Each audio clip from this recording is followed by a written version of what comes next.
It has shot up the news agenda, it's shot up the public consciousness in recent months in particular, and that is the issue of youth vaping. So we'll be talking about the government's ambition to eliminate vaping amongst children, the risks that vaping poses to children and young people more widely. Maybe we'll explore a bit about the harm caused to children by vaping, talk about initial responses from stakeholders to the government's call for evidence on youth vaping. And we have two panels.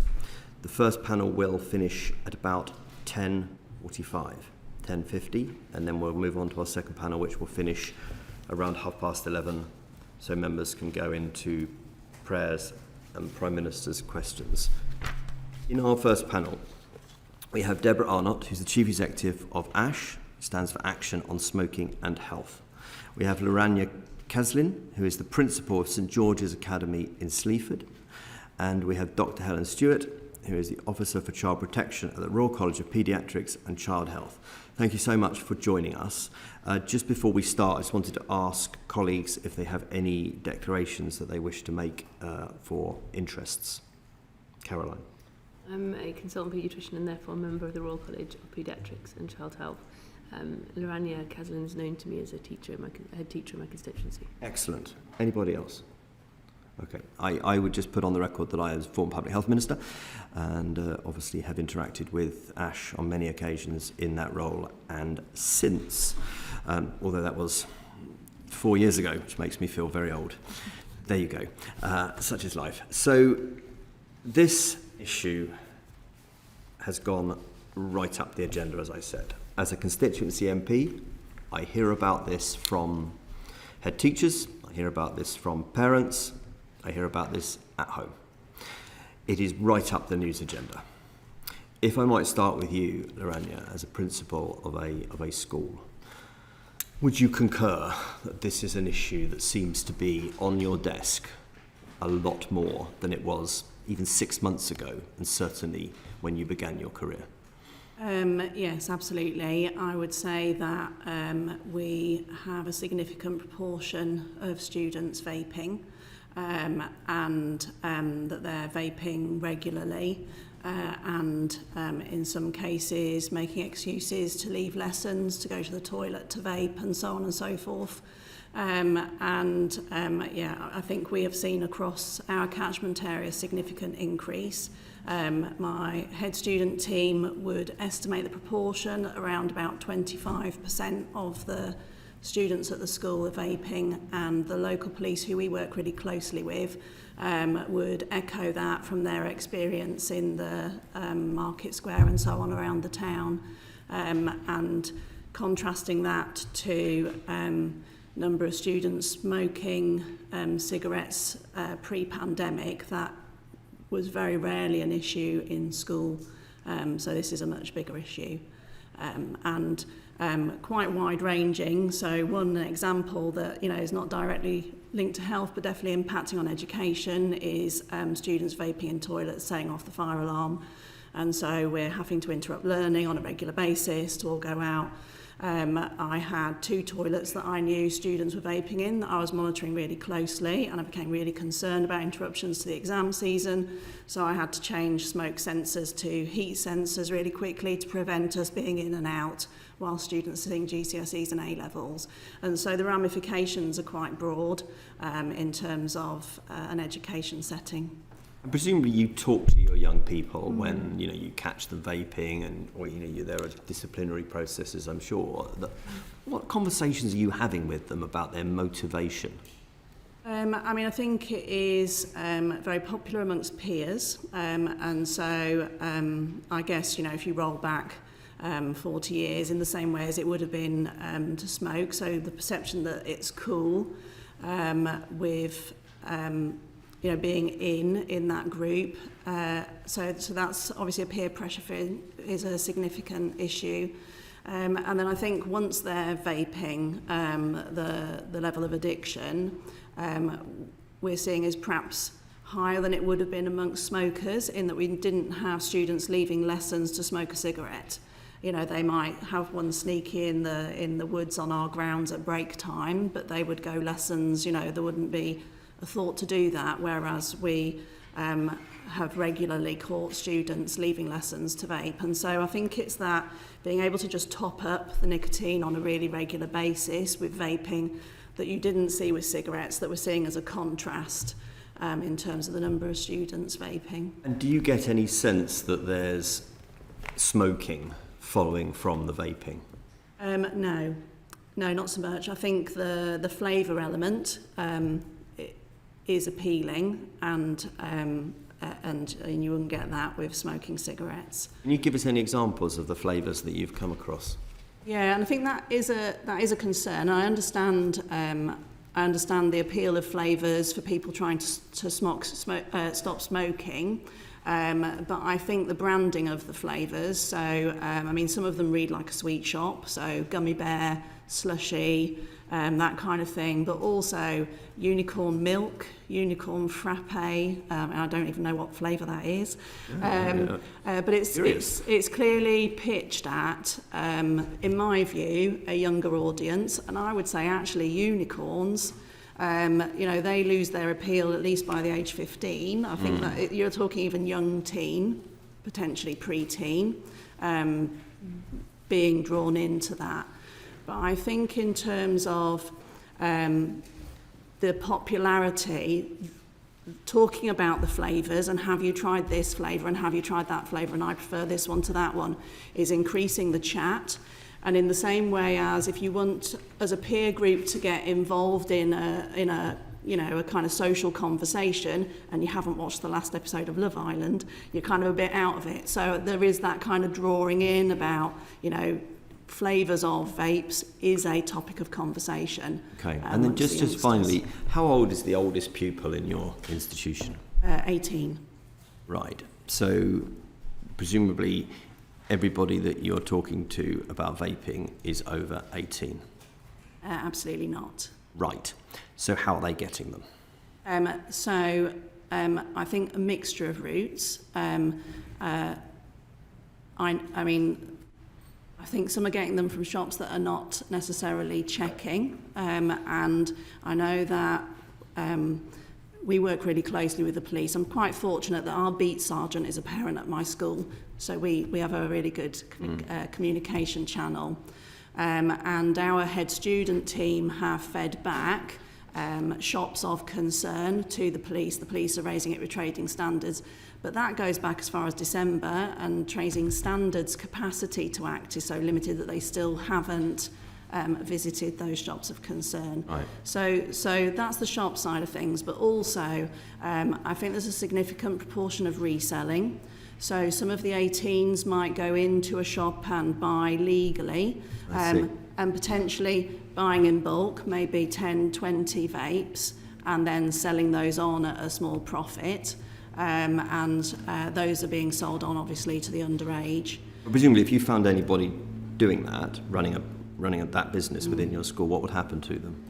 So we undertake searches and liaise with the police in that regard, and there are a number of students being monitored. You kind of have to catch them in the act, or catch them in possession of multiple vapes and cash. But we work really closely with the police in that regard. Just funny, this is also coming through the post, yes? They're ordering them online, is that fair? I believe so. I don't know for a fact, but I think also they're obtaining them from other sellers in the local community, and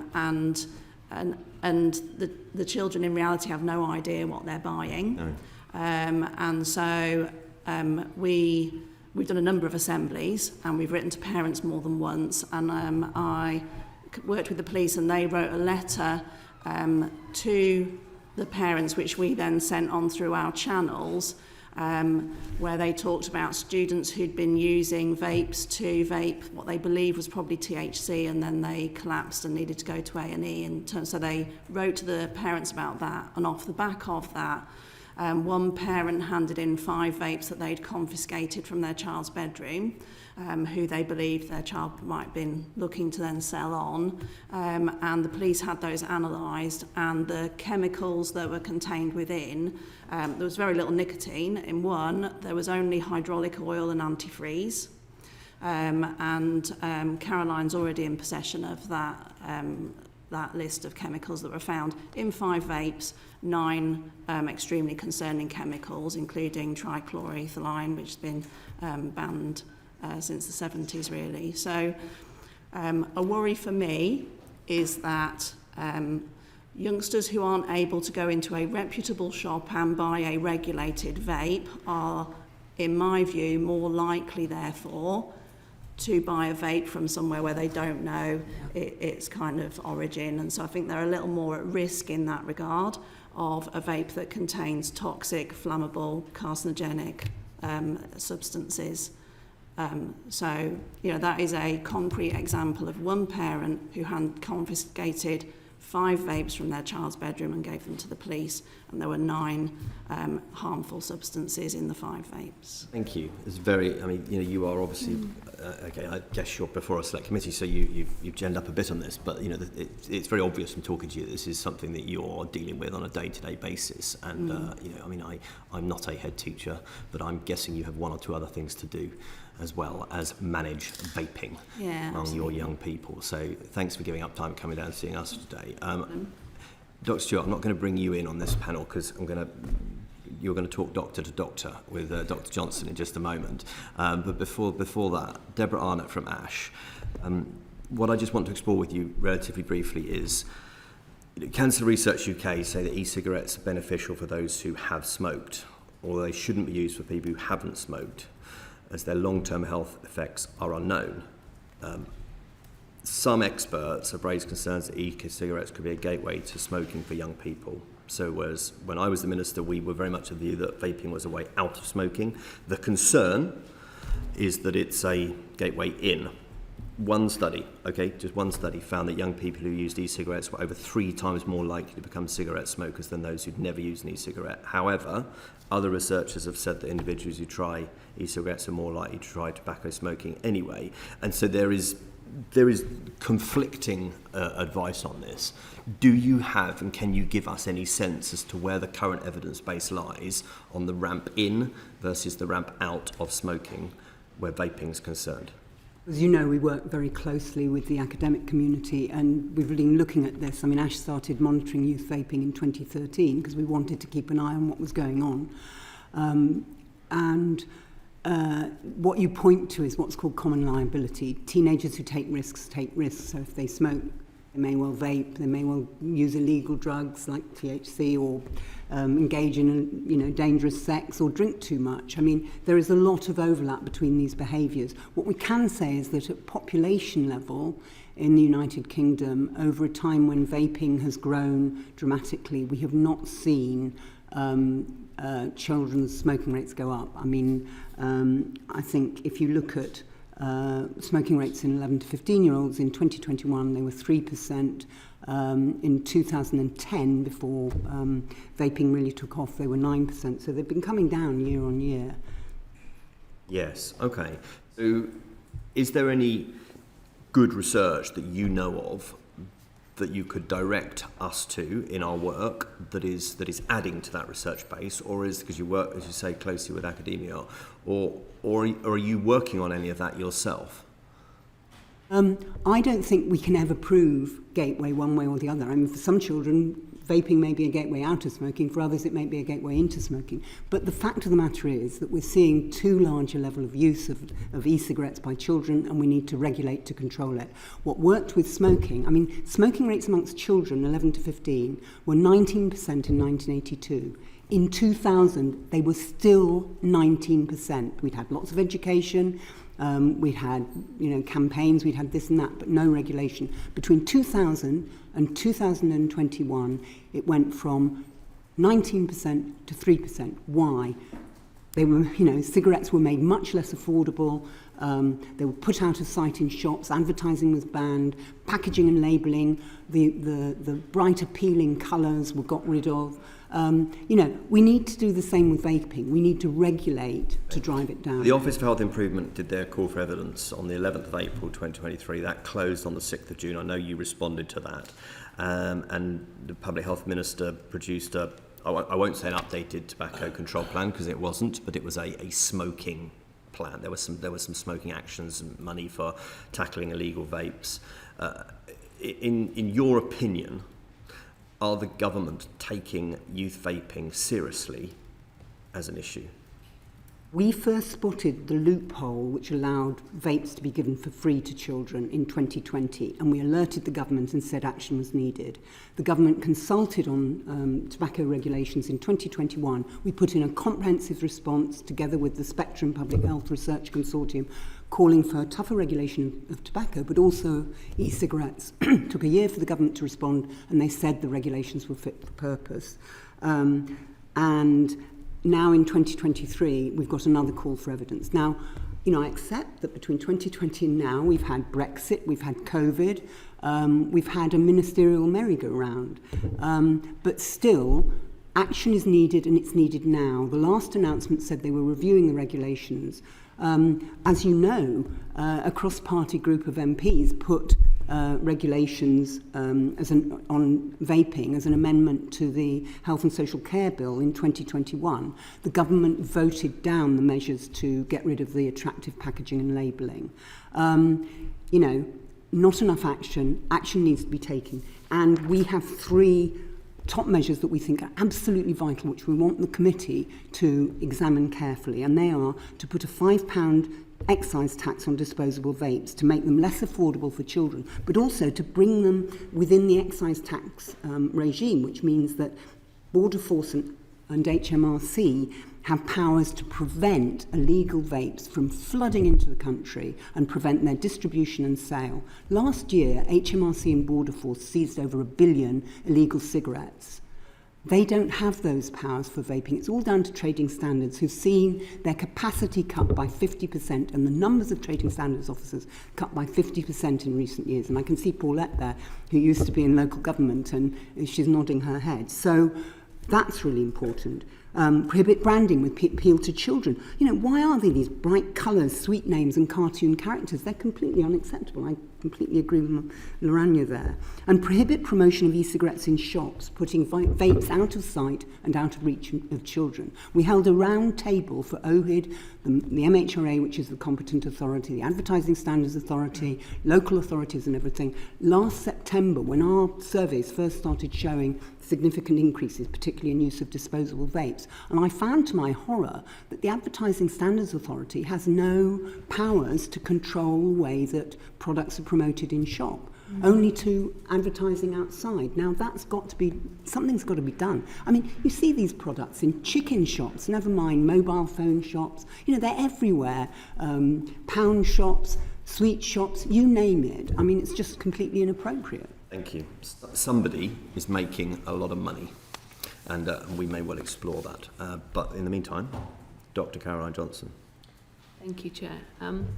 Dr. Stewart, I brought forward a 10-minute rule bill at the beginning of February this year, asking the government to ban the disposable vapes as a sort of a start on this project of trying to prevent children from getting access to vapes. The Royal College has come out in support of that. Could you explain why? So the Royal College of Paediatrics represents, as you know, 22,000 paediatricians, and we've had a lot of them coming to us with similar concerns to the rest of the panel about vaping. And we feel that banning them, because we know that they are 70% of the vapes that children use are single-use vapes. So we know that they disproportionately affect children. They're the ones that children pick.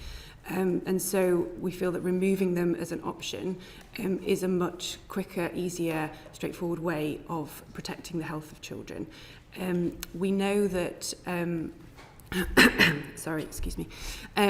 we know that they also have a really detrimental effect on the environment and that's another concern to children. We see a lot of children with mental health problems that relates to eco-anxiety, and 1.3 million disposable vapes are got rid of every week, just thrown into the bins. They're very difficult to recycle. The batteries are a fire risk. They contain lithium, which could be used for car batteries. The liquids in them are quite toxic. I saw the Chief Medical Officer's report that showed that they have some lead and nickel in them, and that's just leaking out into the environment. So there's a twofold reason really why we think just banning these and removing them as a product, particularly given there is a large number of smoking cessation tools, including reusable vapes out there, we feel that there's not really a necessity for there to be a disposable option. Thank you. I of course agree completely with that, not surprisingly. The industry often say these products are 95% safe. That's based on Public Health England document from more than a decade ago, which was questioned in terms of its veracity, even at the time, even in 2015, by an editorial in The Lancet. So do you think that evidence still bears up, and do you think it really can be quantified in that way? Short answer, no. Vaping was introduced in the UK in 2007, so it's only been around for about 16 years. So 10 years ago, they couldn't possibly have known the long-term health effects of vaping. We're certainly seeing an increase in asthma, wheeze, bronchitis type presentations that can be linked to vaping, and there's a lot of emerging evidence about other potential complications, but the reality is we just don't have enough long-term data, and we'd much rather ban them now than wait the 30 years it took to understand the effect of smoking when we're already the chicken's flown the coop. It's too late to roll back at that point. And going back to what Lorraine was saying about the toilets, a colleague of mine runs asthma clinics, and he has many patients saying they just can't use the toilets at school because there's a lot of kids in there vaping and it sets off their asthma. So it's a real and present health issue for a lot of children and young people.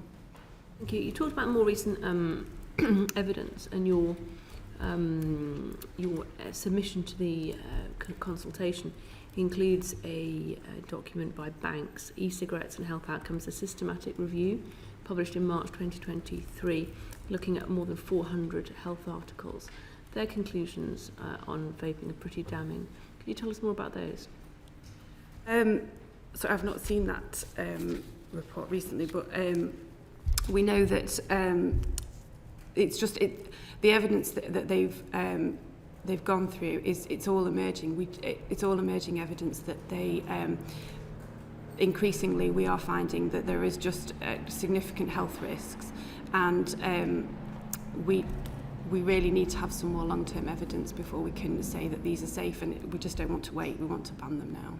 Yeah, so their abstract talks about there is conclusive evidence linking e-cigarette use with poisoning, immediate inhalation toxicity, including seizures, and e-cigarette or vaping product associated use lung injury at Varley, largely but not exclusively for these particular e-liquids. They talk about the environmental effects. They talk about dependence and addiction in non-smokers and the gateway to smoking. So overall, quite a lot of problems. There's also evidence from Harvard and California linking it with bronchitis and emphysema. Tell me a bit more about the effect on children's lungs of using these products. Yeah, so there's been some suggestion of some young people developing something called popcorn lung, secondary to vaping. Again, it's small numbers, so it's difficult to draw wide conclusions from them, but it's enough to make us very concerned. I mean, I work in an emergency department, and the toxicity of some of these, we see when children, unfortunately toddlers, get hold of them and drink them, and the toxicity is incredible, and we see some very sick children. So anything, if that's that toxic when you ingest it, when you breathe it in, it's got to raise concerns. So whilst, the evidence it's difficult to extrapolate, and it is small numbers, but it definitely suggests a significant health impact. One of the challenges with assessing this is that they're so varied, aren't they? So with the industry will say, well, we've taken out the tar, some of the other toxic chemicals from a cigarette, so it must be better for you. But they've added instead chemical flavourings and other products to replace that. And when children are, as Lorraine described, using different flavours on different days and comparing them, it becomes more difficult, doesn't it, to work out what the long-term health effects of given flavours are. Very difficult, and there's a couple of issues. One is obviously as also already been mentioned, there's a lot of illegal vapes that come into the country, and because of the marketing, it's very difficult actually to identify which is illegal and which isn't, and obviously there's no regulation on what is coming in.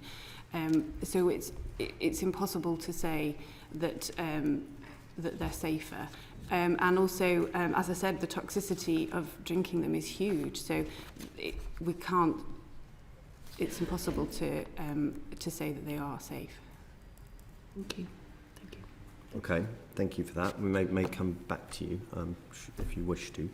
Paulette Hamilton, do you want to come in next? I have to say, I was hoping I could disagree with what's been said by the panel so far, but I have to say that I don't disagree with anything you're saying. The issues I have is you have vaping. Many of our young people don't know what's in the vapes that they're taking, which you articulated really well. So lots of them they're having nicotine. They're still taking nicotine directly into their system. You then have the long-term effects from that, the effects from nicotine. These children, or young people, I don't like to say children, are a lot younger that are starting to vape, even though they're not supposed to be. You've got countries that are absolutely sending it here in masses with all sorts of foolishness in it. It's not regulated. Do you not think it would be better, rather than encouraging people to vape rather than smoke, to say ban the whole lot, whether it be the ones that you can refill or the single-use ones, till you do get proper regulation, trading standards are, that bit of it is sorted out. And some of the things that you talked about, Deborah, is sorted out, then introduce it in a more measured way. Because I've done campaigns with Ash, and I love what they're doing. I love what they're trying to do. The problem I have is we're saying one thing on the one hand, but then we're agreeing with something on the other hand, which unfortunately is creating a problem. Do you believe that perhaps it might be better for us to come together, look at banning vaping to start with, till we have proper regulations and the proper things in place where, like cigarettes, we can remove it far more quickly than we can at the moment, because every Tom, Dick and Harry is selling it with God knows what is in it. Well, so I'm assuming you're coming to me on that question. I'm going to come to you, but then I'm going to come to Ellen. I know what Ellen's going to say, but because I have a lot of respect for you, Deborah, I'm going to come to you first, because I've read your notes here, and I'm a little bit worried about all the... considering some of the stuff you had me doing, not you personally, over the last couple of years to support what Ash is doing. But I think it's really important. We want to protect children from smoking and vaping, and we want to drive down smoking, which is still one of the leading causes of preventable death in this country, killing, and responsible for half the difference in life expectancy between rich and poor. Now, in Australia, they've done what you suggested. You can only get vapes on prescription. What's happened to smoking rates? They've gone up. And does it make any sense to ban something which we know is less harmful? The argument about 95% is far too specific, but we do know that the biomarkers of toxicity from vaping compared to smoking are 95% lower, roughly. That's order of magnitude.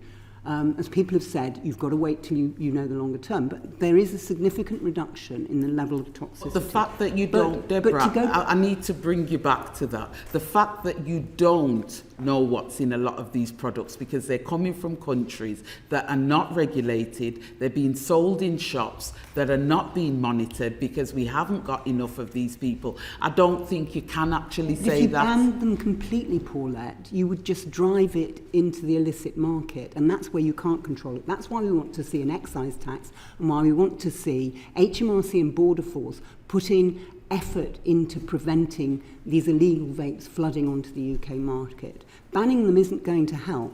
I mean, they banned smoking in Bhutan, and smoking rates amongst children went up. In Australia, they banned vapes, except for getting them on prescription, and their smoking rates have gone up year on year when ours have gone down. I don't think banning is the solution. We need to properly regulate. So how are we going to support schools to be able to control it, and young people that are in care homes at the moment that are absolutely addicted to this product, and we're then saying to them, don't smoke but vape, and our schools and our care homes are absolutely, they've got their own crisis going on. Yeah, well, my answer would be we need proper enforcement, and that's not just relying on trading standards. We need to bring a bigger set of organisations to bear, and the ones that have the money and the capacity. I mean, HMRC has fiscal crime liaison officers overseas who examine what's going on in the illicit market and stop cigarettes from actually ever reaching our borders. Be great if they could do the same thing for vapes. But just banning them, they will go underground, and there will be an even bigger problem, and an even bigger problem with quality. Fair enough. Dr. Ellen? Thank you. So I think once you've got a product on the market, it's really difficult to roll back. And as you mentioned, Australia are banning them completely. And we're going to be really interested to see the results of that over the long term. And that might be something we think about in the future. But our priority as a college is child health. And we want to strike a balance with allowing adults to have access to smoking cessation products. Obviously, we know the dangers of smoking, whilst protecting child health. And we see banning the disposables as a great first step in that direction. So as a kind of, until we know more about the effects of complete ban, we just think a ban of the disposables is a good compromise. Laranya. I'm really interested to see what you've got to say. How do you think this would help a school like yours that's really battling against the tide at the moment? I mean, I think I think a significant proportion of the youngest children in the school who are vaping, they're already obtaining them via means other than going into a shop that's following the regulations properly and checking ID and so on and so forth. So, I think it's looking at all those unintended consequences and making sure that we don't solve one problem and create another.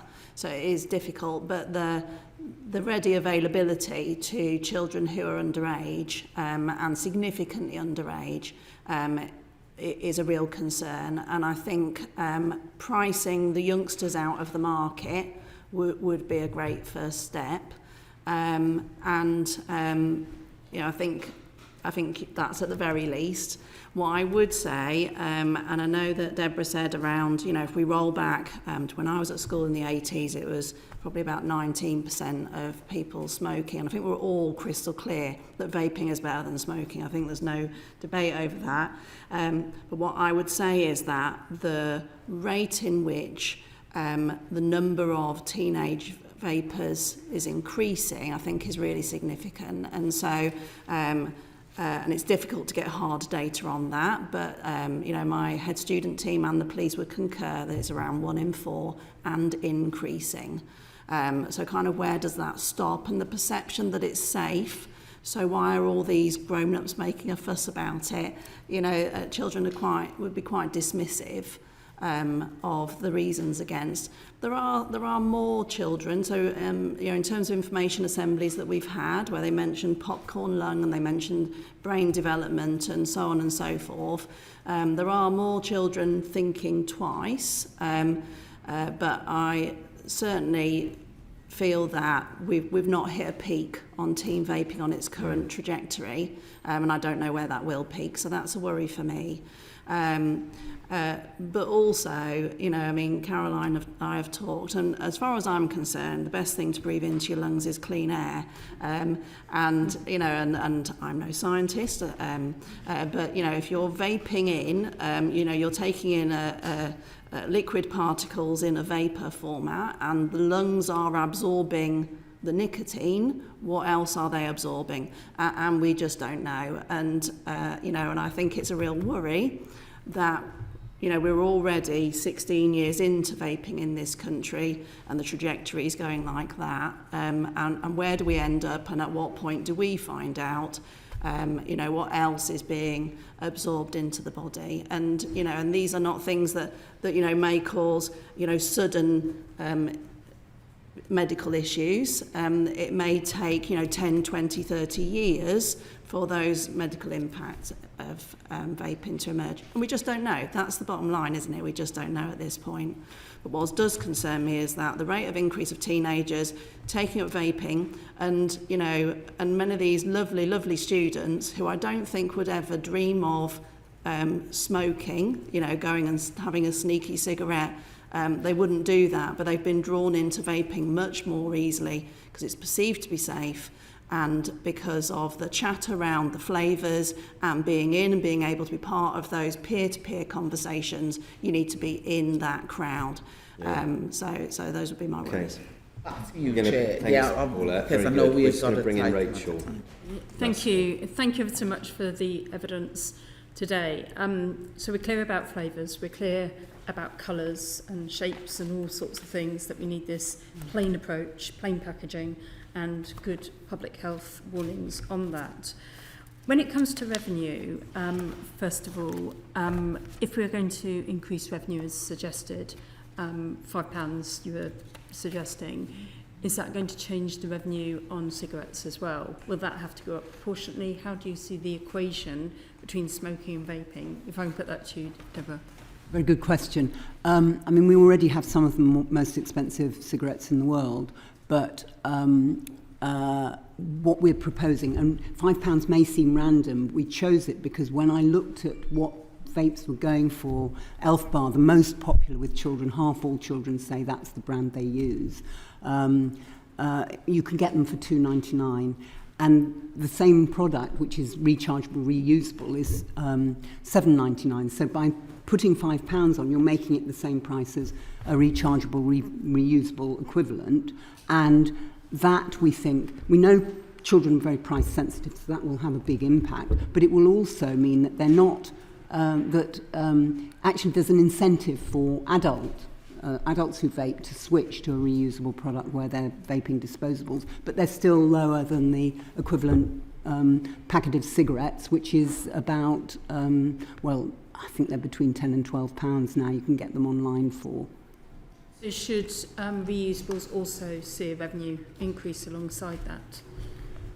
At the moment, no, but I think that's something that needs more detailed analysis by the Treasury. Another reason why I think excise tax is a good idea, not just because of the enforcement issue, which I think is really important, but also, I mean, we know from COVID, finance bills can move through Parliament quite quickly, much more quickly than a ban on disposables or, doing something about the advertising and promotion in shops or the packaging and labelling. A finance bill doesn't require the same sort of impact assessment or anything else, so it could be done quite quickly, relatively, and it would have a major impact. We know from research done in a number of countries that children are very price sensitive to the price of e-cigarettes as they are for the price of tobacco. Can I also ask about products which have no nicotine in whatsoever? Would they also, do you envisage, follow the same course?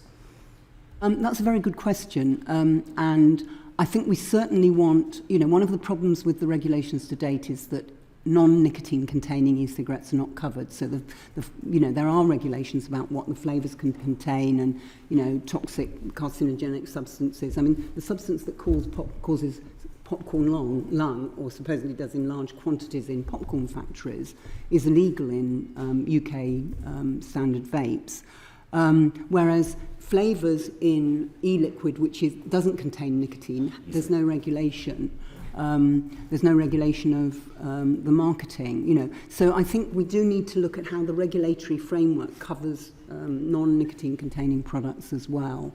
And also other nicotine products. Nicotine pouches are beginning to take off, and we've been calling on the government to act on those because they are not covered by any regulations at the moment, and some of them have very, very high levels of nicotine. And whereas when you're inhaling something, you can respond to the impact that nicotine has on your body fairly quickly. When you've got something in your mouth and you're sucking it, it's a bit the difference between smoking cannabis and edible cannabis, where people can end up eating enough cannabis to cause serious problems because they didn't realise how strong it was. And the same's true with nicotine pouches.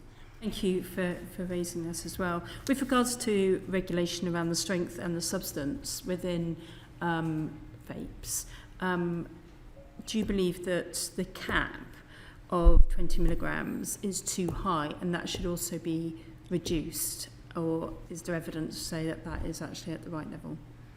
The cap was chosen because at the time it was the level that was, the vast majority of people who were vaping, actually it was 18 milligrams or less, so 20 milligrams was sort of slightly above that.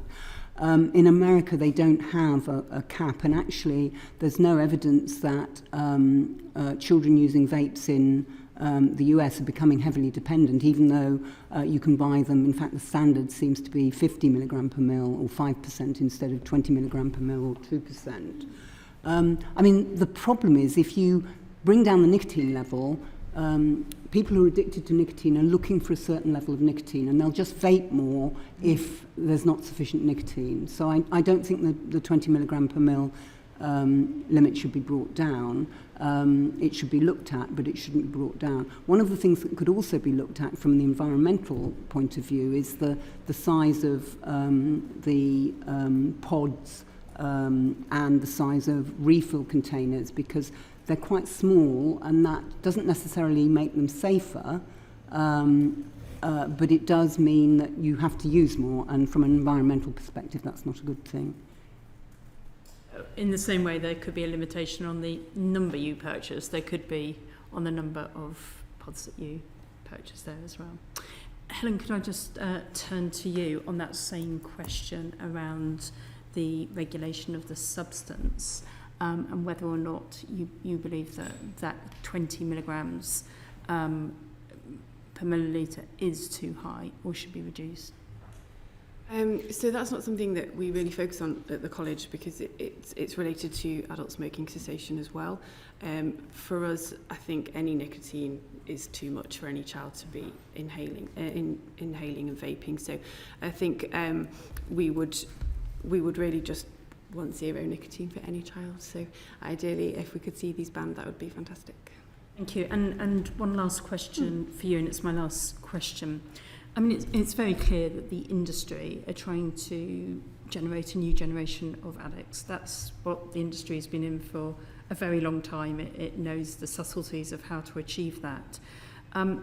What interventions can be brought about which change the habitual behaviours which it induces, and to change the way that clearly they're often responding to stimulus and stress and all sorts of things, as well as all the things that we've identified around peer pressure and looking cool.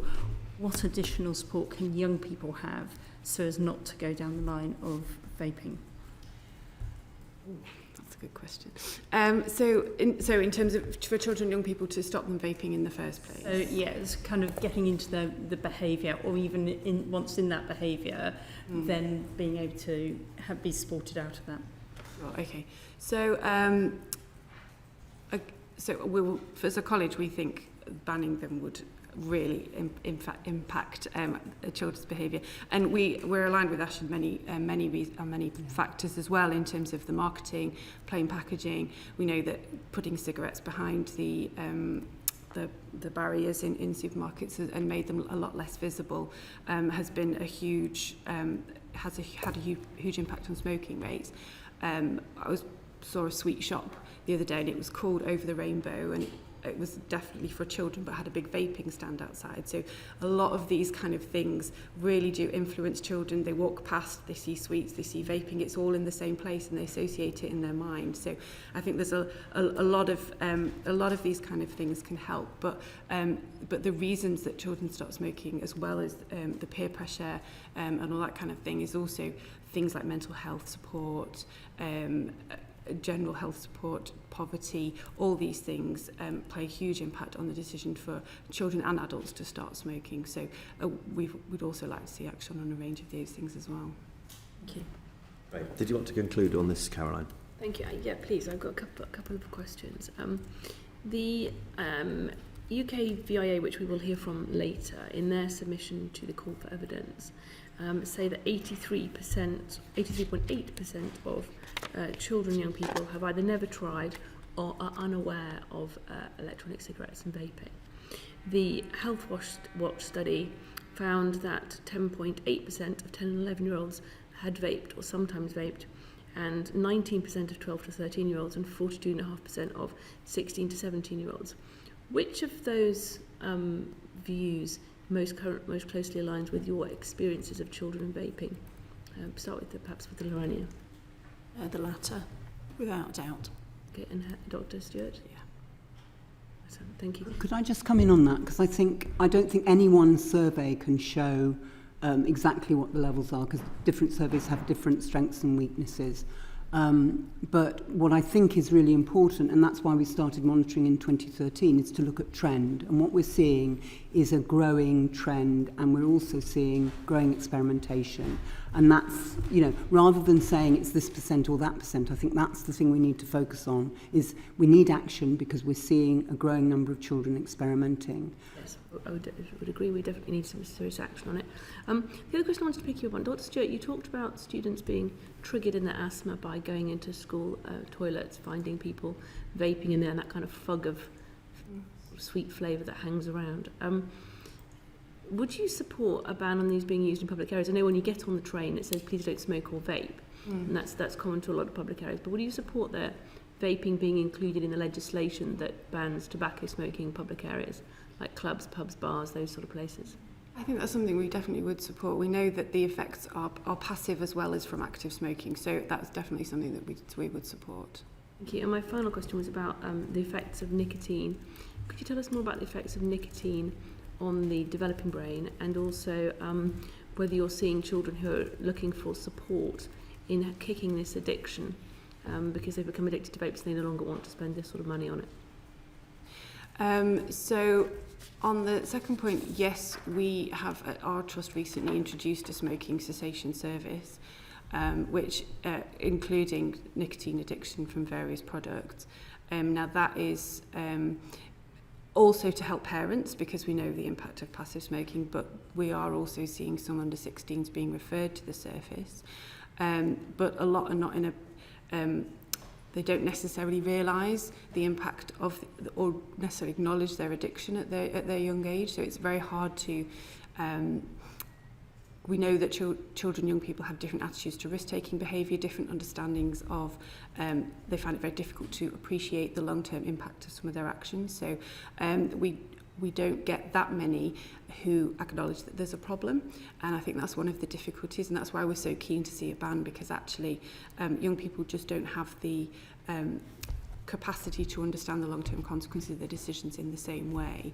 And we know that nicotine has an effect on the detrimental effect on the developing brain, and the teen years are a key point of development in terms of future attitudes. So it is quite significant, and again, why we'd love to see a ban.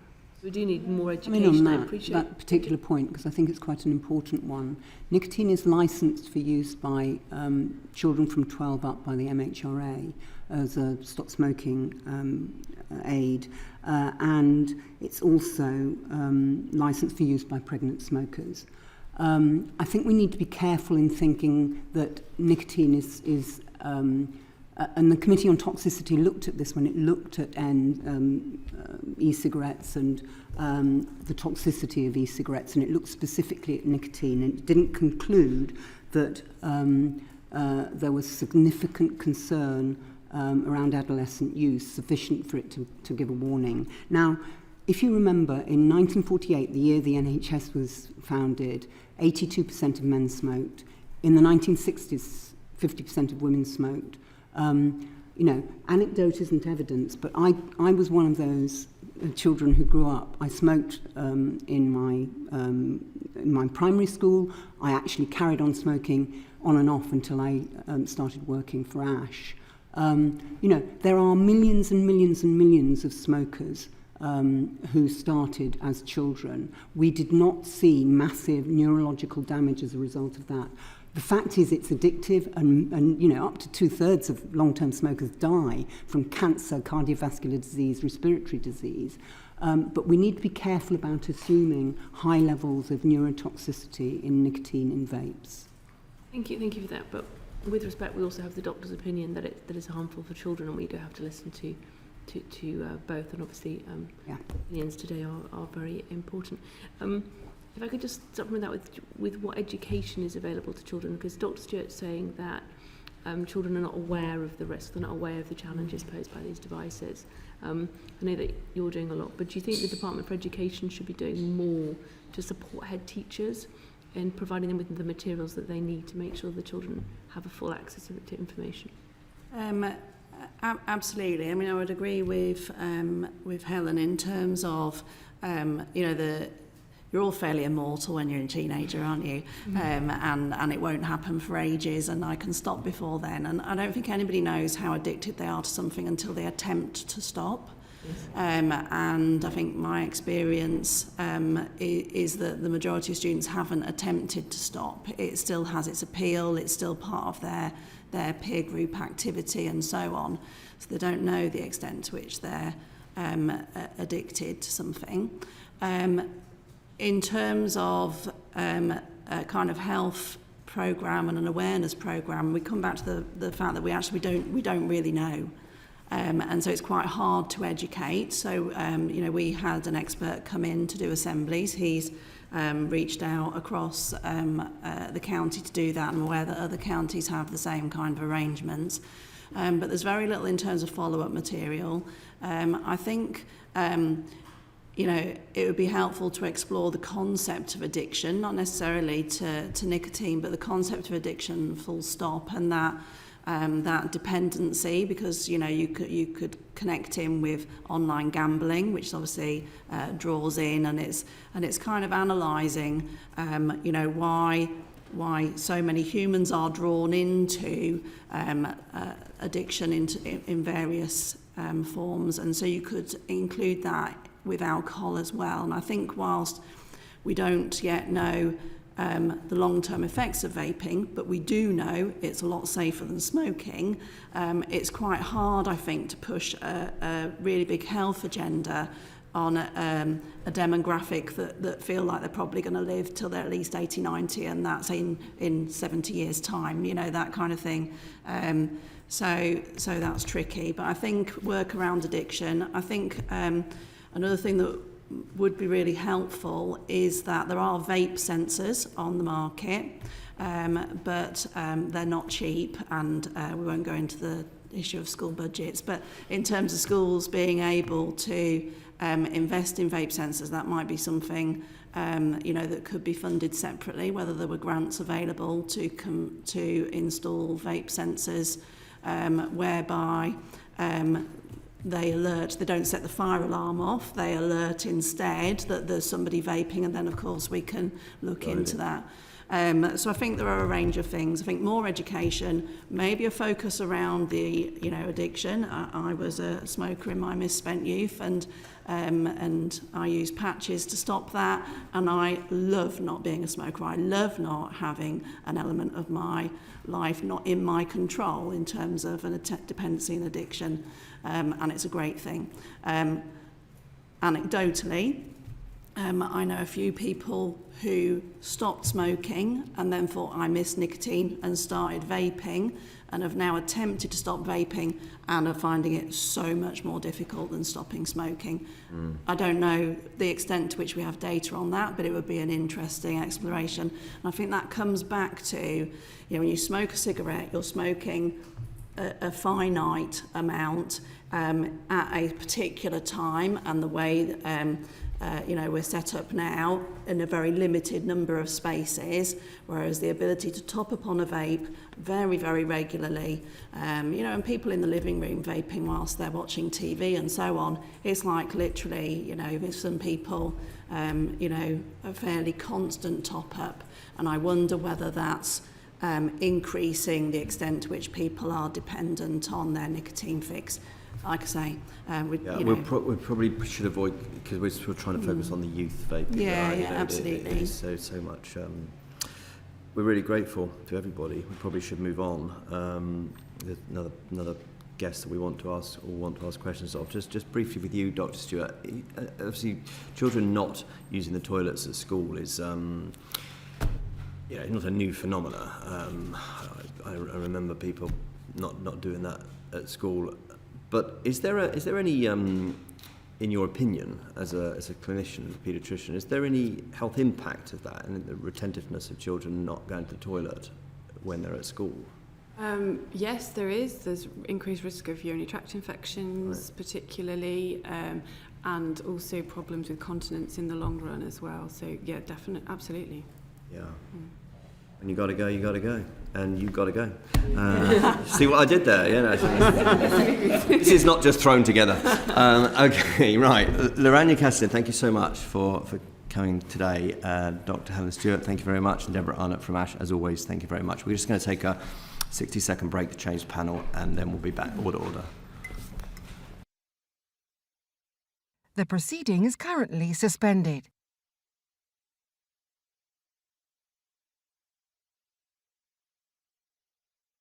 The proceeding is currently suspended.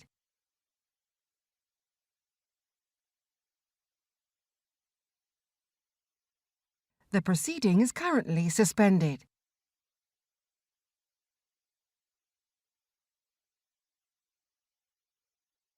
The proceeding is currently suspended.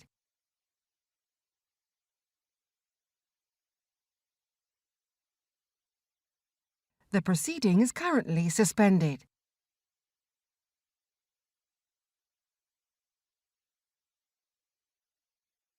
The proceeding is currently suspended.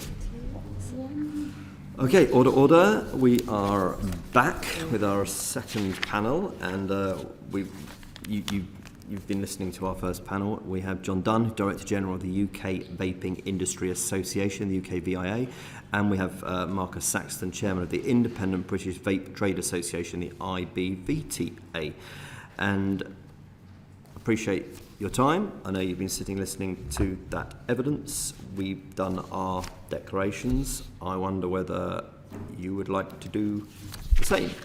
Your organisations. Start with you, Marcus. Yeah, for me, what I'd like to announce is that I also am Chief Executive of one of the UK's leading vape businesses as well.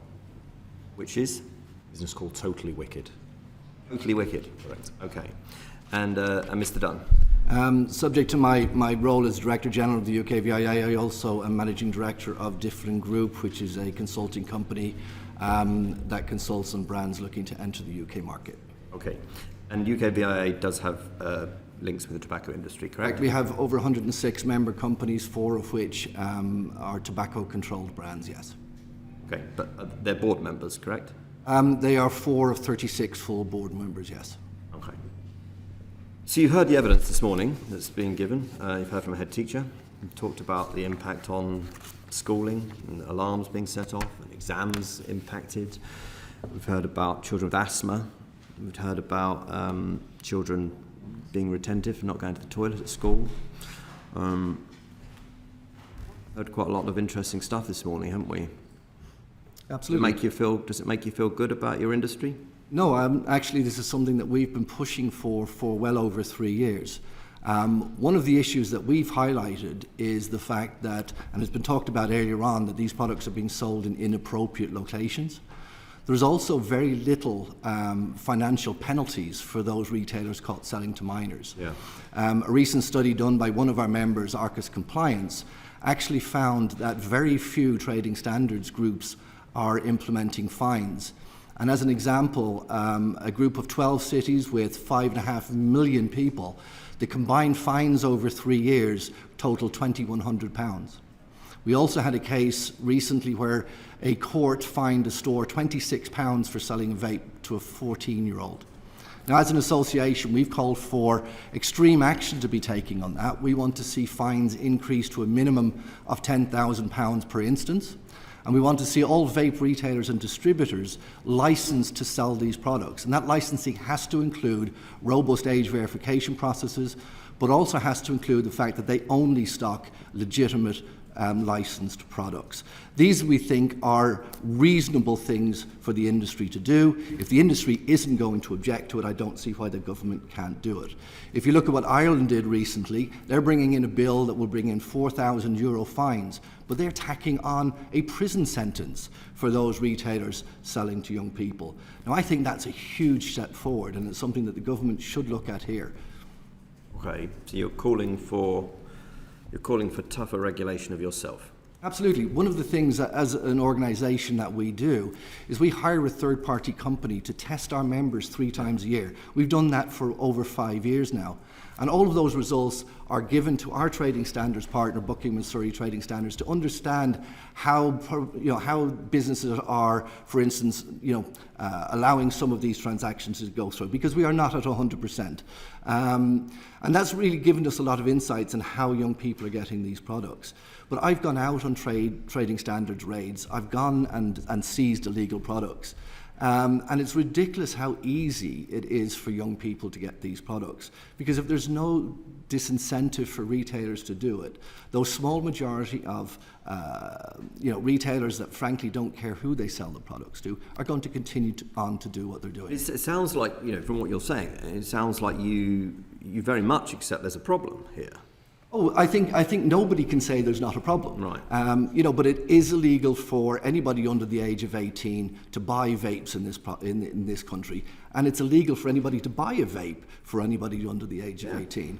But we have highlighted many different things. One of the things that we brought to the attention of the government is the fact that non-nicotine vapes are not subject to regulation. In fact, a 5-year-old can legally go out and buy a non-nicotine vape under the current legislation. We feel that all vaping products should be brought under the same legislation. The second thing is that the MHRA, who regulates nicotine versions of vapes, does not look at things like packaging. They do not look at things like the design of the products. And I brought one to the attention of the MHRA at a meeting about 1.5 years ago that was in the shape of a lollipop, and it had lolly in the name. But this had MHRA approval. Now, again, we think that's ridiculous, but the MHRA is not sanctioned to look at those two areas. Okay, so we accept this problem. But so in 2020, you said in a report there was, quotes, no evidence of widespread underage vape use in the UK, but that there was no room for complacency. So something's changed in 3 years? Absolutely, there's a lot changed. One of the reasons that we're seeing a resurgence in the popularity of disposables is the fact that legislation was changed in the US that left a loophole open for sealed devices. And manufacturers in China, where all of these devices are coming from, saw a huge opportunity. Now, the UK is the second largest market for vaping products, Russia being the third. And this is why we saw an increase. Also, the fact the use of social media, for instance, like TikTok, that's regulated in this country to an extent. I've seen the adverts, but it's not. They're very attractive. Exactly, they're presented in a very attractive light. Exactly, and the ASA reminds me of the Marlboro man on the horse. Exactly, but the ASA is actually going to come out with some guidance next month. They've already contacted myself for our support, which we will give. But we feel that there's a lot more can be done about the use of social media, specifically TikTok, which has a really low age demographic. We also need to look at where these products are being sold. I think our previous speakers talked about chicken shops and pizza shops. Absolutely agree. Those products should not be sold. These are an adult age-gated product, and they should only be sold in retailers where people can either buy cigarettes or a specialty vape shop that understands why these products exist and understand how to use age verification processes. Okay. So, Mr. Saxon, just wanted to give you a chance to come in here. Based on what you've heard this morning, your members and you on their behalf, including the one that you told us that you're connected to. Yes. Do you share the view that regulation should change dramatically?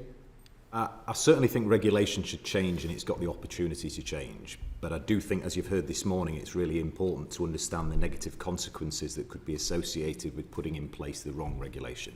Right. So what could that be?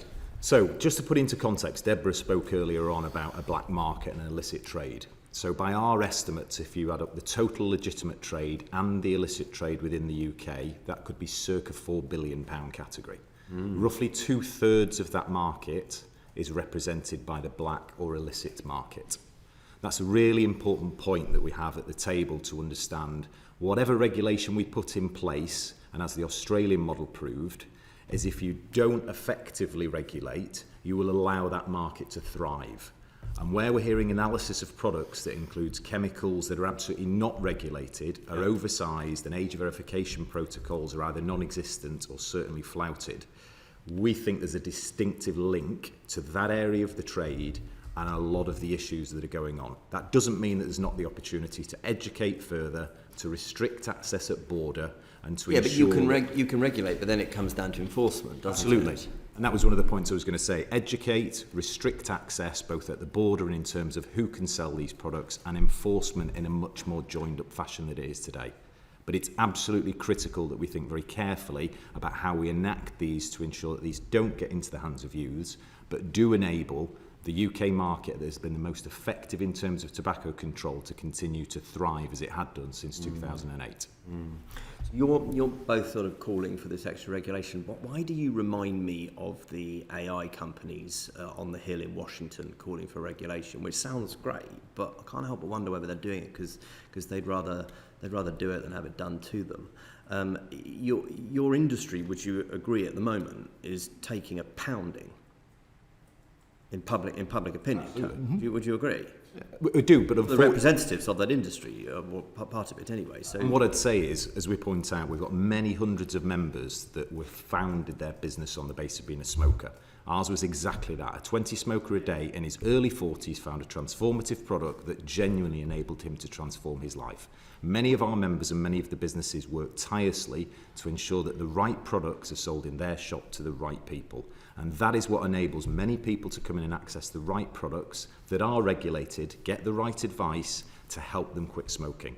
There is unfortunately a much growing area, and I've just given you the quantum of what I think that represents, that unfortunately is capitalising commercially on the opportunity to flout all the good work that's gone on, the regulation that exists. And that's the area that we must target, not at the expense of those that are doing exactly what they should do, that is helping this country eradicate smoking. A quick question from Dr. Johnson, and then we're going to Paul Blomfield.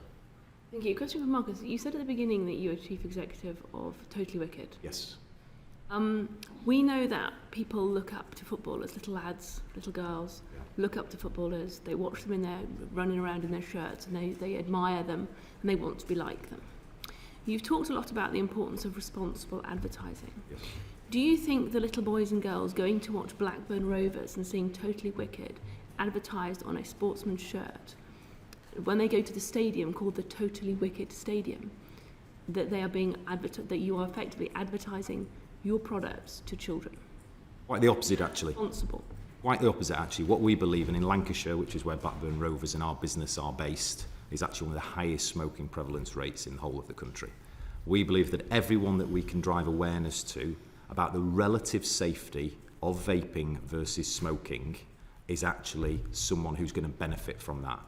The fact that we happen to have our name on the shirts is not on the shirt for minors. Yes, I appreciate the point that they might see their heroes on the field, but actually educating people around the role of vaping to try and eradicate smoking, which is again is in the highest area of that particular county, is a really important message. It also enables us to support the local club that came to us originally to ask for our support at a time of need, and actually we brought the two things together, and we think very carefully and work tirelessly with them to ensure that we position that in the right way and run smoking cessation clinics actually at the site when we have people coming along, and we age verify people at the point as well. Do you think you would dispute the idea that walking up to the Totally Wicked Stadium as a boy or girl of 12 or 13, seeing the branding of the stadium, walking into the shop, into the football ground, seeing the young men on the field, their heroes as you've described them, running around the pitch with Totally Wicked emblazoned across their chest, and then coming out past the Totally Wicked shop on site, has no impact on children's thoughts on your brand at all?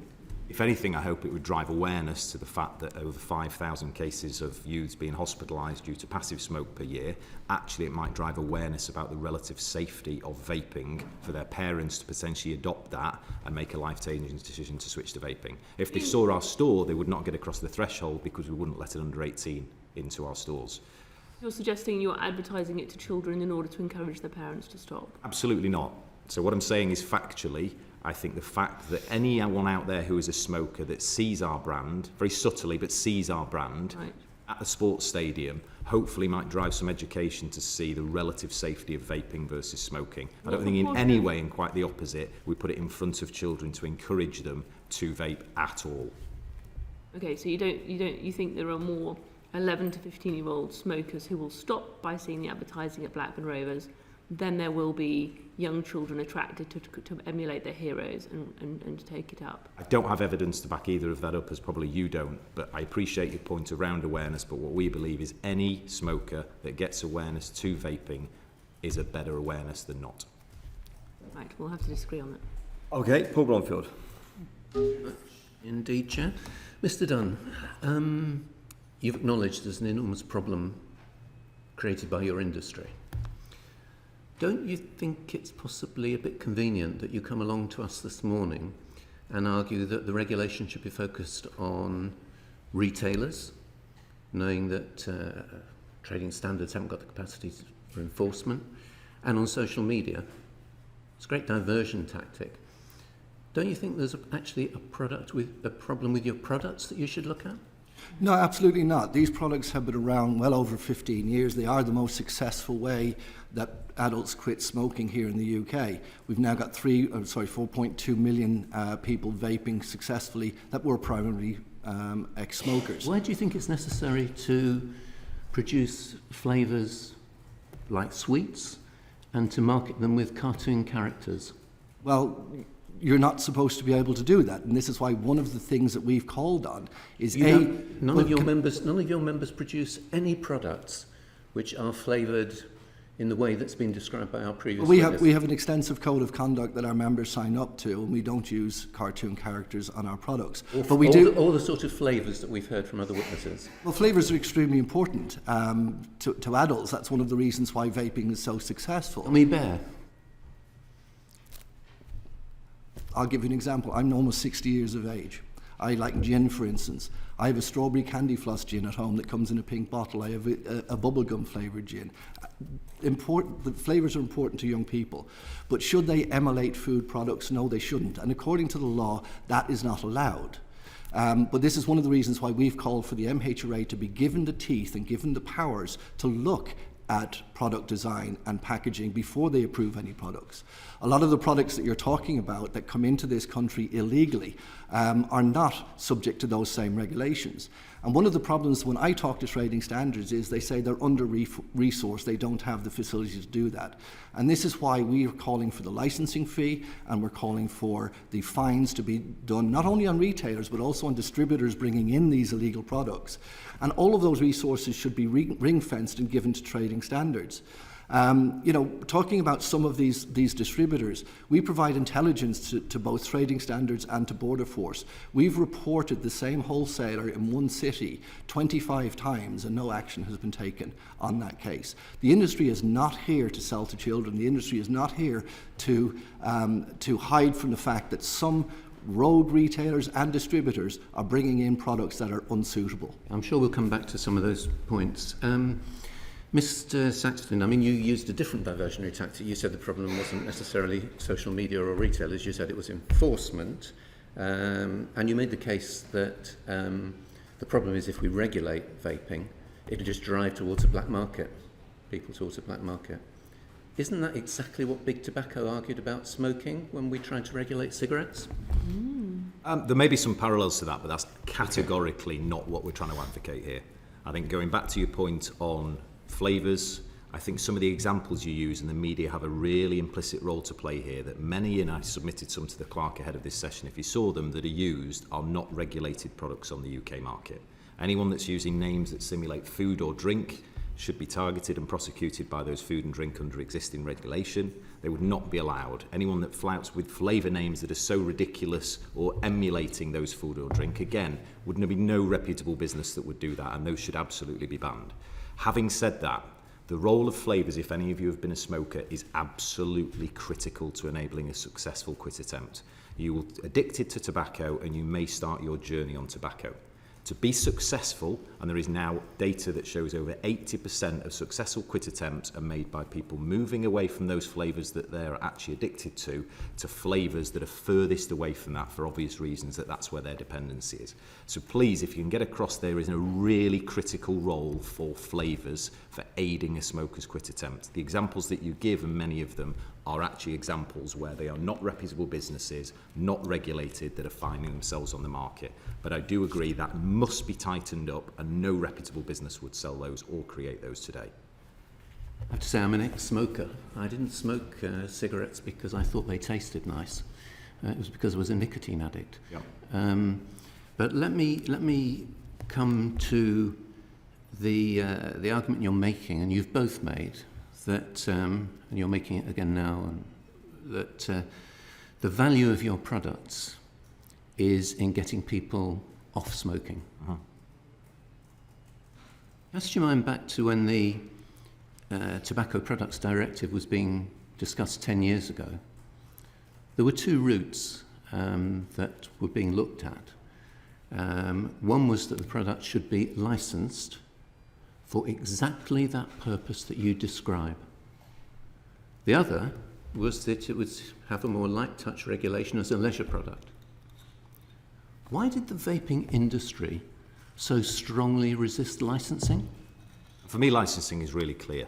It's an extremely laborious process, and actually the products that are already extremely effective for smokers to gain access to, actually by the time they'd gone through that process and out the other side, would likely be out of date. And the most important thing is if you look at any SME that's set up a purposeful business in this sector to enable smokers to move away from their addiction, you will find that they would not be able to afford the fees that would be charged through a licensing process. And actually, what would you find as a negative consequence?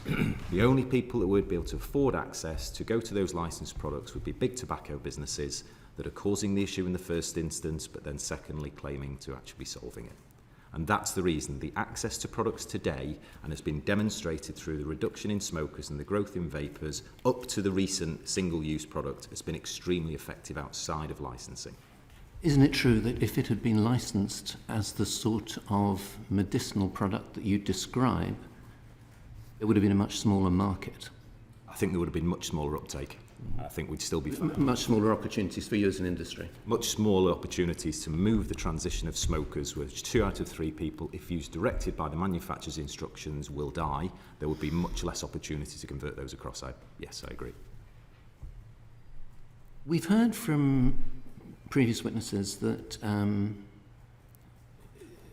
vaping is more addictive than smoking. Do you know what the proportion of nicotine in your products is compared with cigarettes? Yeah, so I don't have any evidence on the former, so I'd be interested if there is any that's been submitted on the former. But again, the media in this instance tend to cite a single product which contains 20 mg per mil or 40 mg across 2 mil, which is typically what a single-use product will have, to one cigarette that's 12 mg. The important distinction here is a packet of 20 cigarettes will contain roughly 250 milligrams of nicotine. That will take about 150 to 300 puffs to get through.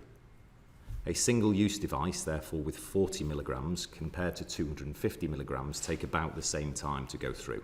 So the relative nicotine needs to be really importantly positioned. A packet of 20 actually has far greater nicotine than a single-use product with 40 milligrams in. Why do you think your product's more addictive?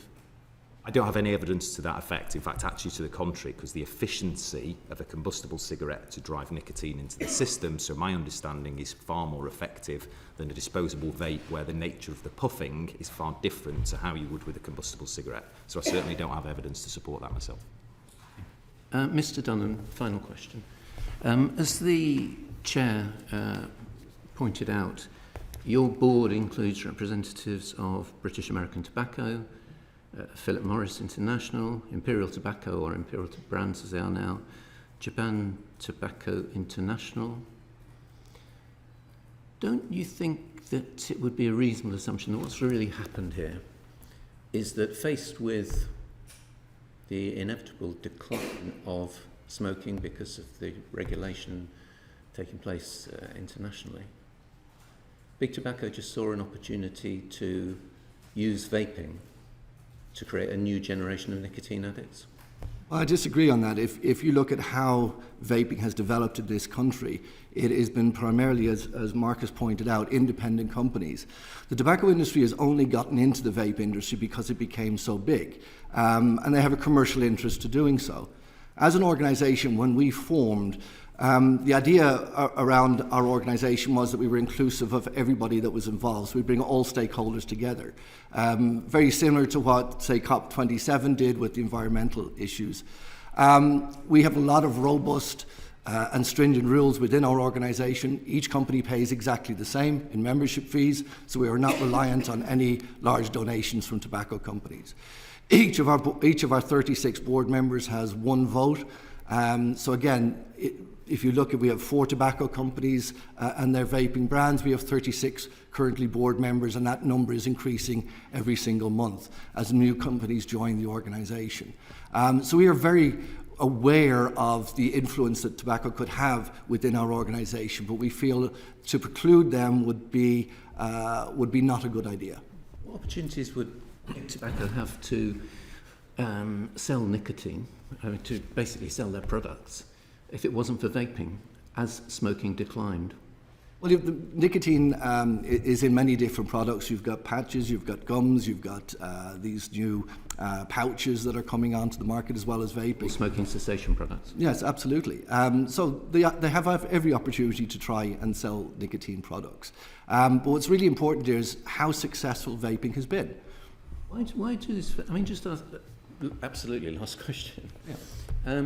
If vaping is kind of enjoyable as a recreational pursuit, why not just produce something which has benign, not some of the appalling stuff that we've heard about antifreeze, but just has benign content, but doesn't include a deeply addictive product, nicotine?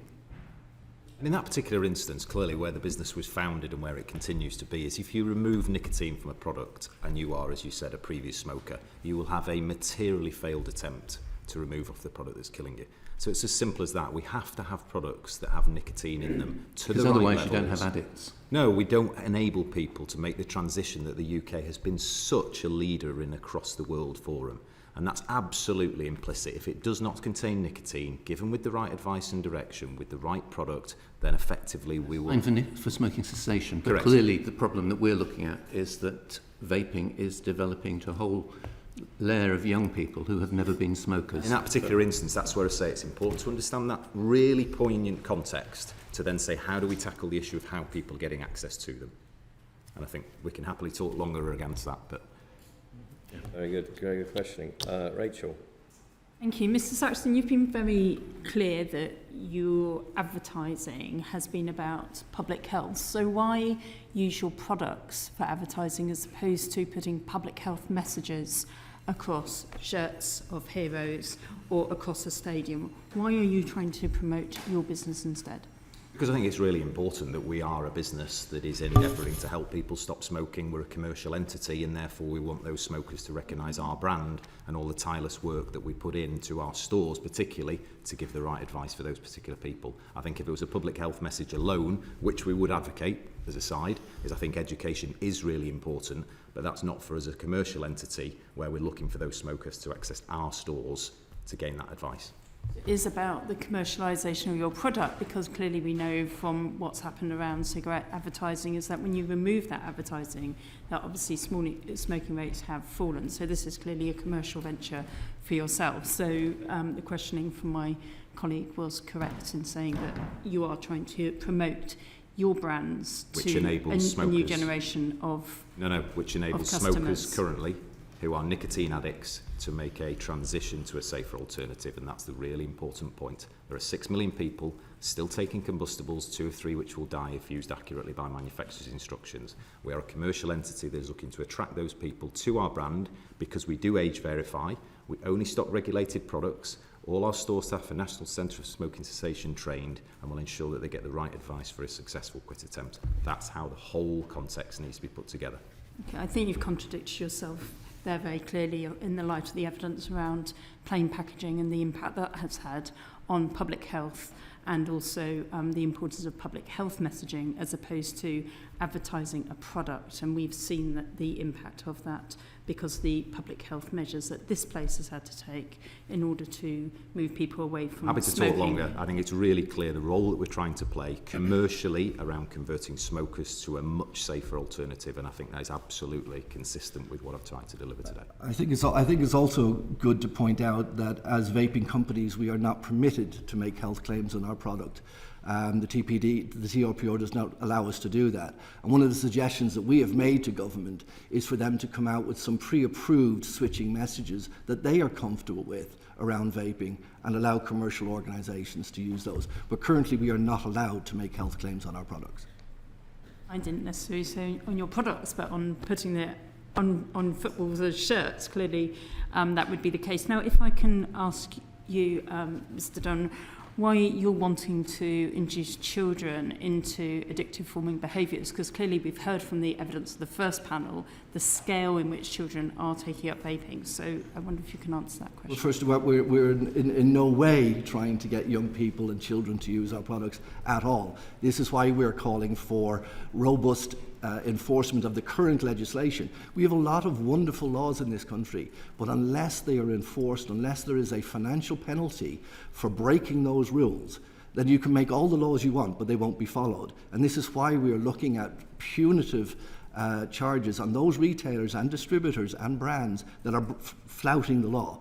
That's where the biggest problem is. It's not the companies that are doing it the right way, that are following the regulations, that are testing all of their products and marketing them in a responsible way. And this is why we need to target the issue where the issue is. So you're in favour of plain packaging, you're in favour of the removal of the different shapes of vaping products, you're in favour of the removal of flavours and the removal of the different colours as an industry? Absolutely not. The first thing in regards to plain packaging, there's already a lot of misinformation around the relative safety of vaping amongst smokers and amongst the general public. We feel that if you were to go down the lines of plain packaging, all you're trying to do is reinforce the fact that these products are in some way as bad as smoking, which is not the case. We're trying to encourage... I just question you on that. Yes. Do you believe it's the industry's job to make the public health case, or do you think it is government's? I think it's a combination of both. Okay, carry on. I think with regards to flavours are one of the reasons why vaping has been so popular. And we did a recent survey of 4,000 vapers and said what would happen if flavours were restricted or banned. And 33% of those said they would go back to smoking. Now, if we look at the current rates of 4.2 million, that's 1.5 million people that potentially could go back to smoking if flavours are banned or restricted. Surely and that's the wrong way to go. The failure of our smoking cessation pathway, not a reason not to do it. This is not a toy. This is something to move people off a drug that is killing people. It's the biggest preventable killer in our country today. And you are selling, your clients are selling flavours that are attracting children. Absolutely not. These flavours have been around for well over a decade. I've been in this industry when there was 20,000 people vaping. These flavours are not new. Disposables are not new. They have always been that low entry point into vaping. If you look at the transactions for disposables at the moment, we just did a survey of 500,000 transactions, and the average median age for those sales was 36.3 years of age. To say that these products are only attracting children is incorrect. I don't believe I said that. The record will show. I said you are selling products that are attractive to children. Sorry, Rachel, do carry on. No, that's fine. I mean, it's very clear from the industry that your interest clearly is the profit motive. It always has been, and to be able to recruit another generation, as my colleague said, of people who are using your products into an addictive lifestyle obviously means that then you secure for the long term the profit margins that you want to generate off these products. So you, I take it, would have no objection whatsoever to the taxation suggestions that came from Ash this morning, which would deter many people from even taking up these products. I probably wouldn't object to a raise in price. What I object to is a taxation on the product that would probably turn smokers that are in lower deprived areas the opportunity to take those. I think Deborah made a great point earlier on about the tank size of the products. So what we've suggested is that the 2 milliliter maximum tank size should be abolished, and products should be allowed to go up to in the region of 10 milliliters. That would then take the price of that product from that pocket money level of £4 or £5 up to in the region of £15. But what it also does is it gives the adult smoker who's choosing to buy that product a device that lasts 5 times longer than the one they spend £5 on. And the second effect would be is 80% of the products will be off of the market. So instead of 5 devices, you would have 1, which is easier to recycle. And just on your other former point, Rachel, probably in a better position to answer as a leader in one of the UK vape businesses as well as other members. I take total exception to the point that you think that we're generating a new generation of nicotine addicts. Many of the founders of these businesses, including my own, were killing themselves through an addiction to a combustible cigarette that factually and unequivocally is at least of a magnitude that Deborah said, 90 to 95% less safe than a vaping product. We start our business, and yes, there's commercials that need to come off the back of it. Otherwise, you would not find so many vaping stores that exist because they are looking to generate a livelihood. But the fact that they saw a transformative product themselves that benefited themselves, they can therefore sell products in the right way to adults with the right education. I take absolute exception to the point that you think there's some form of profit motive for these individual businesses solely going on behind this. This is a very purpose sector with people that set up their businesses behind a very transformative product that aided them to make a successful quit attempt. So just to conclude, so you would be very comfortable because of your strong public health credentials as you present them to us if products were just available, say, from licensed pharmacies as opposed to other high street retail outlets? Absolutely not, because I think that would absolutely fly in the face. Yeah, but there's no surprise, because it would fly in the face of the fact that the reason these products have done so well is because it is regulated. We're calling for further regulation to tighten up what has now been an extreme growth in single-use products. But actually, if you put them into those environments like New Zealand and Australia is telling us, the perception of the public is that actually where I can buy tobacco freely anywhere, the vaping product that's up to 95% safer is licensed and through a pharmacy. It makes absolutely no sense, and the negative consequence of considering such a thing will take us backwards years. James Morris. Just a very quick one from me. Mr.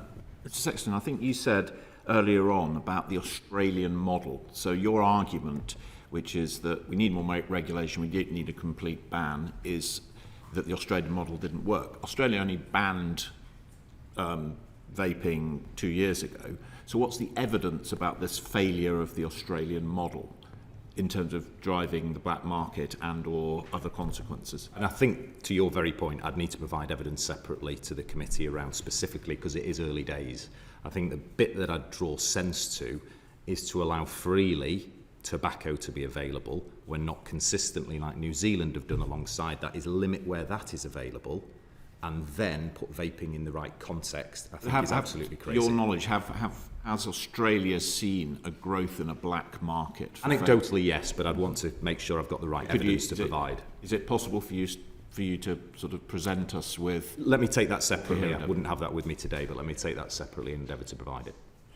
Thank you, Chair. I think that's... Well, that was brief. That was very, very disciplined. I like it. Just going back to Rachel Maskell's point, your question of paraphrasing was that you would take no exception to them only therefore being sold through licensed pharmacies, right? That was your question. Yeah. So if you are highly motivated to move off tobacco products, nicotine tobacco products, then what would be the problem in going to a pharmacy? There's lots of pharmacies. What would be the problem?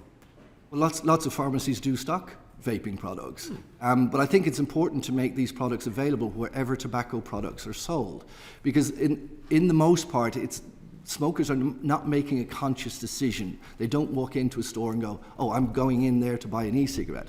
It's generally a spontaneous decision in the first place to go, do I buy a pack of cigarettes or do I try something different? And that's why it's very important to have those products available where consumers are buying. Can you evidence that? It's a spontaneous decision. So they go in and they think, I may buy a packet of cigarettes today, but I may buy a vape. And that's literally as spontaneous as that. So I might buy a Yorkie bar, I might buy a Whisper. But no, I might buy a pack of cigarettes, but I might buy a vape. It's literally spontaneous. Could you evidence that to us in writing? I've spoken to thousands of vapers over the years. No, we can't deal in anecdotals. Okay. We want, if you have evidence to suggest, to back that up, we would love to see it. For me, just the singular point is just whenever that product is available, to John's point, I can't evidence that, which is why I wouldn't cite it, but actually for me it's about whenever that is available, a tobacco product that is going to categorically kill 2 out of 3 users, we must have a regulated vaping product available for them to make that choice, whether that's immediately or over time, with the right education that sits behind it. That is what the UK has seen and proven to be able to be successful in, and that's the bit we've got to stay focused on. Right. Well, let's close with the doctor, Dr. Caroline Johnson. Thank you, Chair.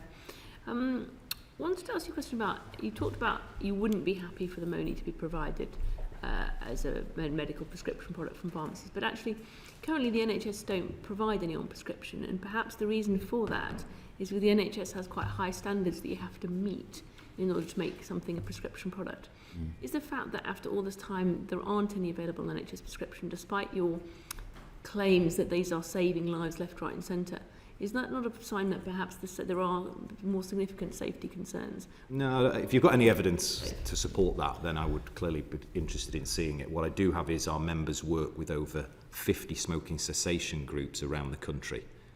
They clearly are advocating successfully, as part of an overall series of possibilities and interventions for smokers, that they are very happy to support vaping as the most successful quit aid. So my evidence would be there's already evidence out there that says they are clearly safer, and smoking cessation experts in local boroughs and councils are using vaping as a directive tool that is the most successful. The NHS has failed really in getting doctors to prescribe these so that people could have them for free. I think we've certainly failed in educating people. I know there's been some horror stories around a GP that was in the press that suggested that their son should move to cigarettes rather than vape, which I think is absolutely terrible. And if that's where we've got to, there's further education that must be driven into the system before we think about anything further. But I would agree, education is key. I think I find it very interesting, though, you say that there hasn't been a device that's gone through the medical licensing process. Wasn't what I said. I said there was none available in the NHS prescription, according to the NHS website this morning. Well, the only product that's successfully gotten through was brought through by British American Tobacco, and it went to market and failed miserably. It went bankrupt within the first year. What I was saying is there aren't any available in the NHS prescription. The NHS, when it asks doctors to prescribe things, I should mention I am a doctor, it does go through several high levels of safety checks, and I find it interesting that these various products haven't made it to prescription if they are indeed such a safe and life-saving product. I wanted to ask Marcus about the IBVTA and your standards. You talk about regulation and self-regulation.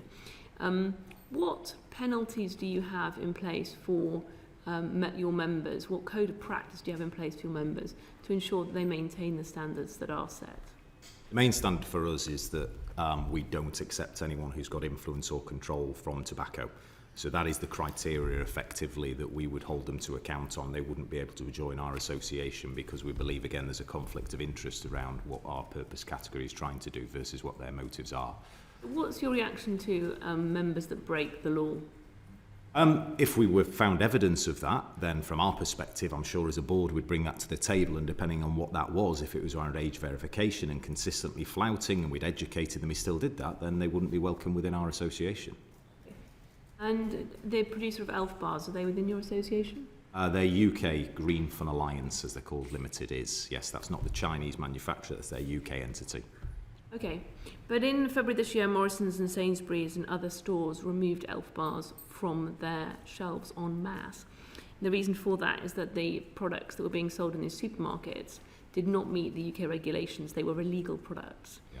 So what action did your trade organisation take in response to one of your members breaking the law? Important point, they actually joined us just after that period that was found, and what we believe that as the biggest single product and brand within this marketplace, what actually we felt better was to bring them into our stewardship, be able to advise and direct with all the advice that we've got to bring that product, which as you know came back into regulation, actually far more effectively than it could have done had we not given that advice and direction.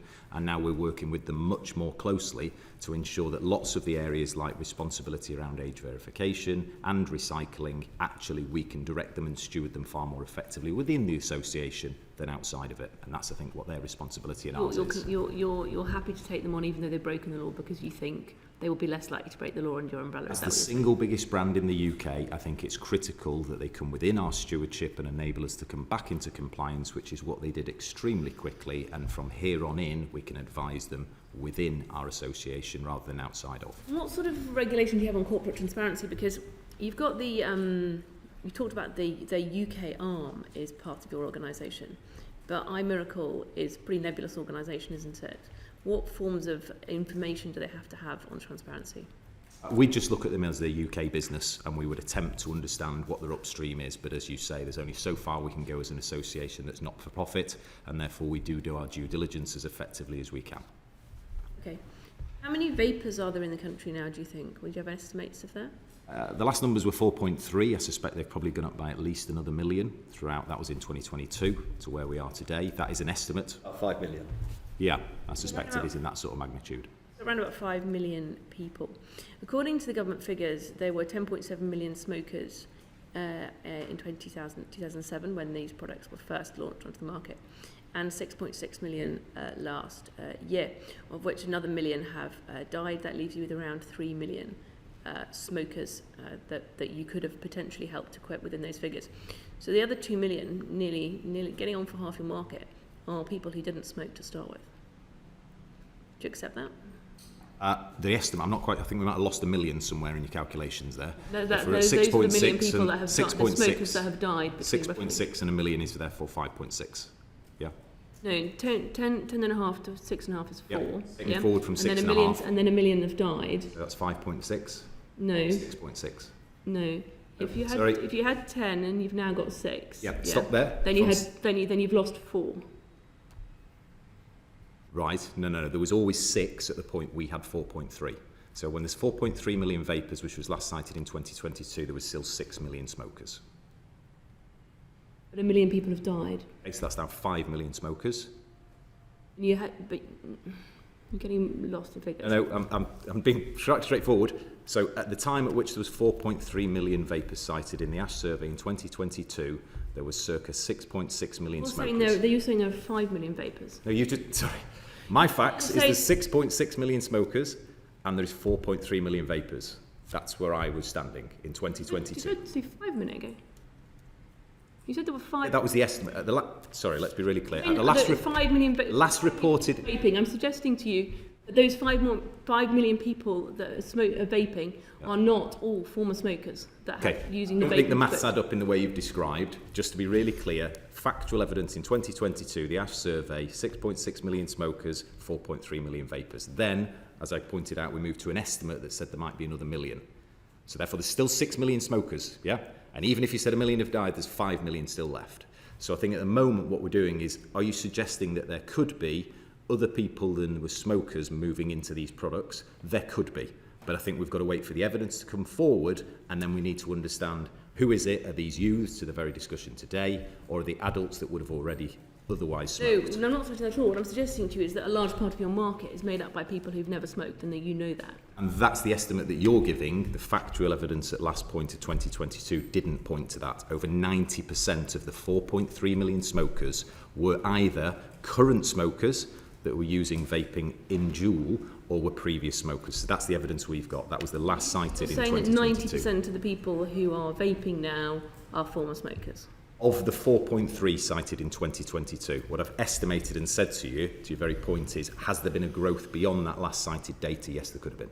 Do you think you've helped 0.7 million people to quit smoking since last year? I think there will be a considerable number that will have done, but do I accept your point? The negative consequence of this that we're debating today is how do we ensure these get into the hands of smokers and don't gain access unless people are very well educated to say that these are the risks associated with vaping, and if you make an informed choice of an over 18-year-old to access vaping versus smoking, that is then a very different discussion. Yeah, so we have got a problem with children vaping, and I think people would accept that. Yeah. Do you think it's, I'm going to ask both of you this, do you think it's society's job to protect adult smokers from their bad choices that they made perhaps many years ago? Or do you think that society has and government has a greater responsibility to protect children from the harm of these devices and from taking up an addiction which will cost them money and potentially cost them their health as well? I think both, because to Deborah's point, I think a lot of those habits were formed when you were young. So I think to your very point, absolutely, it's about the youth of today to educate and make sure they don't get access to these products, which is what we're so vehement and passionate around. But it's certainly a much more complex debate than just single-use products into the hands of youths. Do we think we have a responsibility for adult smokers, because less than 50% of them can cite that vaping is a safer alternative? Absolutely. So it's both cohorts, I think, that we've got to continue to educate and help to gain the help that they need to access these products if they are smokers today. Your thoughts, John? I think Deborah summed it up this morning. Prohibition doesn't work. Right education, the right positioning of these products, and the right penalties for those that are flouting the law, those things work. Prohibition doesn't. That wasn't my question. My question was if the government is forced to choose between protecting smokers who are adults and protecting children from vaping, which does the government have greater responsibility to do, to protect adults or to protect children? I think they have they need to protect the health of every person in the UK, but I don't think they need to be forced to make a choice between one and the other. There are robust laws in place that are not being enforced, and that's what needs to be fixed. The industry, is well versed in the loopholes that are out there. I think we've raised every single one of them, either with Border Force, with the MHRA or the government directly, but no action is being taken to close those loopholes. And I think that's where it needs to start. The industry and the government needs to come together to close those loopholes and make it more difficult for young people to access these products. Okay. I wanted to pick up on what you said a bit earlier about the amount of nicotine in a cigarette as compared to a vape, because a lot of people ask this question: how does the amount of nicotine in a cigarette compare with the amount of nicotine in a vaping device, a single-use vaping device of 600 puffs with 40 milligrams in it, so standard British disposable vape? And my understanding is that if you compare the amount in a cigarette, that is not a reasonable thing to do, because when you're vaping, the vape is only released when you're inhaling, whereas when you're using a cigarette, you're holding it in your hand and much of it's released into the air, and there's a fair amount of it. In fact, my understanding is that where there's up to 20 milligrams of nicotine in a cigarette, only around 10% is absorbed, so it's only 1 or 2 milligrams actually within a cigarette. Is that the sort of figures you'd recognise, John? From our scientific evidence that's presented to us, nicotine is absorbed in a different way in a cigarette than it is in a vaping device. Mm-hmm. Nicotine in a vaping device is absorbed at a much less rate. Also, there is no standard cigarette. Cigarettes range anywhere from about 7 milligrams up to 28 milligrams per cigarette.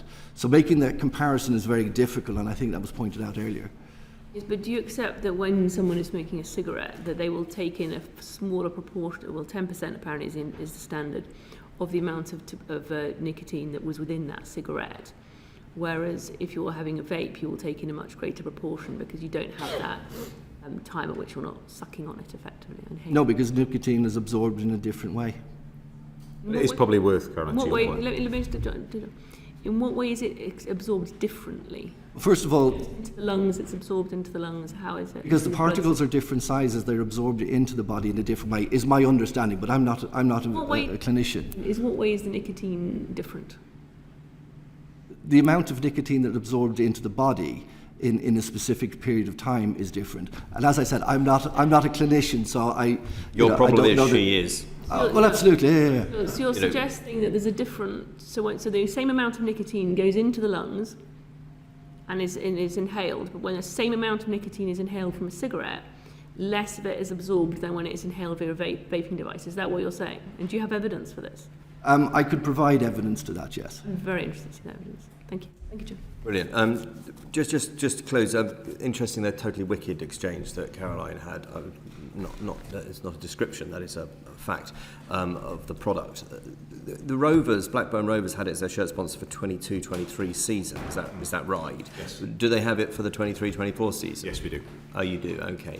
And when you created that company, presumably you had comms agency, you worked on the name of the product. Were you involved at that stage? No, I wasn't. This was prior I just wondered why it was called Totally Wicked. I'll give you the very simple story as succinctly as I can. Yeah. This was a smoker smoking 20 a day. He was killing himself as described. He found a transformative product and he wandered around the streets of Lancashire because he'd found something so transformative. He passed it around to smokers in that Lancashire area and a number of them said, "Crikey, what's this? It's totally wicked." He realised he needed to put a personality to a brand if he was going to ultimately get it to stick through and compete versus big tobacco, and the name literally stuck from there. This product set was transformative and totally wicked.